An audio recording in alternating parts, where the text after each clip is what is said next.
For more on this story, we're joined now by the retired US Brigadier General Mark Kimmitt. Mark Kimmitt, good to speak to you as always. Now, sanctions against an adversary make sense, punishment of an enemy. Why would you punish an ally? Well, that's a very good point. I mean, the very naming of the act that was used, the Countering American Adversaries Through Sanctions Act, indicates or would indicate that Turkey is no longer seen as an ally but an adversary.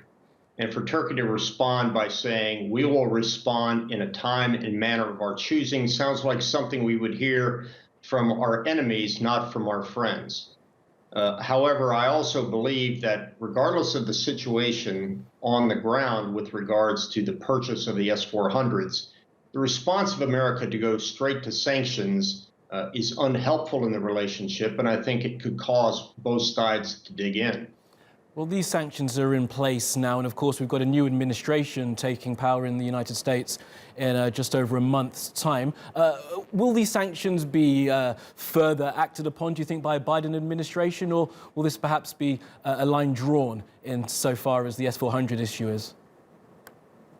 Well, we'll see. I think it's important to understand that this is not a decision of the United States executive branch, the presidency, so on and so forth, but this was imposed through an act of Congress. So despite who the president is, it really depends on the United States Congress to either lift the broad sanctions against Turkey or to strengthen them in consultation with the president.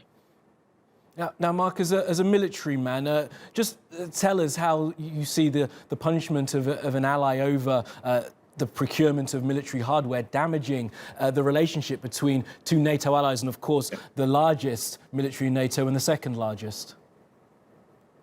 Well, first of all, I served at the State Department as well, and I would have preferred to see diplomacy on this rather than Treasury actions.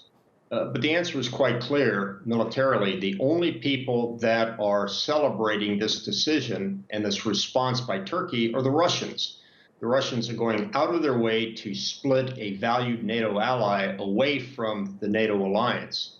So I think it's imperative, both for military purposes and for the strength of the alliance, as John Stoltenberg said from Brussels, it's important for us to get to the bottom of this and rectify it as quickly as possible.